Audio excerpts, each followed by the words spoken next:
दूसरे दिन फिर ठाकुर जी गौचारण के लिए आए। श्री जी आई।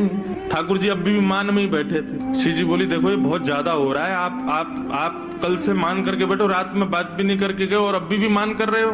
फिर श्री जी मनाने लगी, ठाकुर जी फिर नहीं माने और रात में फिर बिना बात किए चले गए।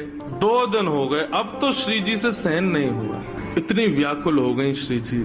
कल तीसरा दिन है, कल अंतिम प्रयास करूंगी, यदि नहीं माने तो मैं यमुना जी में जल समाधि ले लूंगी। श्री जी मनाने लगी, ठाकुर जी फिर नहीं माने। सो श्री जी उठ करके यमुना जी के तट पर चली गई। जैसे ही श्री जी के नेत्रों का अश्रुबिंद आकर के यमुना जी के जल में एक बूंद गिरा, यमुना जी का संपूर्ण जल लाल पड़ गया। यमुना जी प्रकट हो गयी। हे श्यामा जी, आपको किसने विरह दिया? इतनी वेदना आपके हृदय में हो रही है, अभी आपके अश्रुबिंद का ताप इतना था, इतना ताप तो हमारे भैया यमराज नहीं देते किसी को नरक में, जितना ताप में आप हो इस वक्त। आप बताइए तो सही, किसने दिया आपको ये? श्री जी थोड़े भाव में बोली, तुम्हारे श्याम सुंदर मान करके बैठे 3 दिन हो गए, रीझे नहीं रहे। यमुना जी बोली, हाँ श्री जी को श्रम करा रहे हैं, रुको मैं बताऊं इन्हें। तो यमुना जी गई महाराज, और ठाकुर जी जैसी पीताम्बरी, ठाकुर जी जैसा श्रृंगार, ठाकुर जी जैसा मुकुट, ठाकुर जी जैसे बिल्कुल कानों में कुंडल, ठाकुर जी जैसे बिल्कुल डिट्टो कड़ूला, ठाकुर जी जैसी वंशी, ठाकुर जी जैसा श्रृंगार। और श्रृंगार करके जैसे ही यमुना जी आई, श्री जी देख कर, अरे श्याम सुंदर आप मान गए?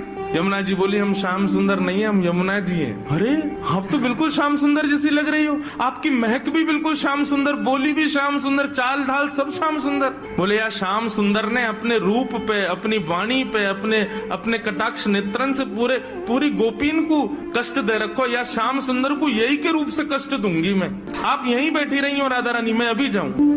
और यमुना जी श्याम सुंदर को रूप धारण करके बिल्कुल वैसी बाकी चाल, वैसी अदा, वैसे ही सब, जैसे ठाकुर जी चलते हैं, जैसे ठाकुर जी बैठते हैं, बिल्कुल वही अदा श्री यमुना जी जा रही हैं। ठाकुर जी मान करके बैठे, सोई बगल से यमुना जी निकलने लगी। नूपुरों की आवाज जैसी छमछम आई तो ठाकुर जी बोले, ये तो हमारे नूपुरन की आवाज है, हम तो यहीं बैठे हैं, ये आवाज कहाँ से आ रही है? और जैसे ही ठाकुर जी ने पीछे देखा, श्याम सुंदर विचरण कर रहे हैं। ठाकुर जी बोले, जे कौन है? ठाकुर जी गए, ओ भैया कौन हो भैया तुम? यमुना जी बोली, हम श्याम सुंदर।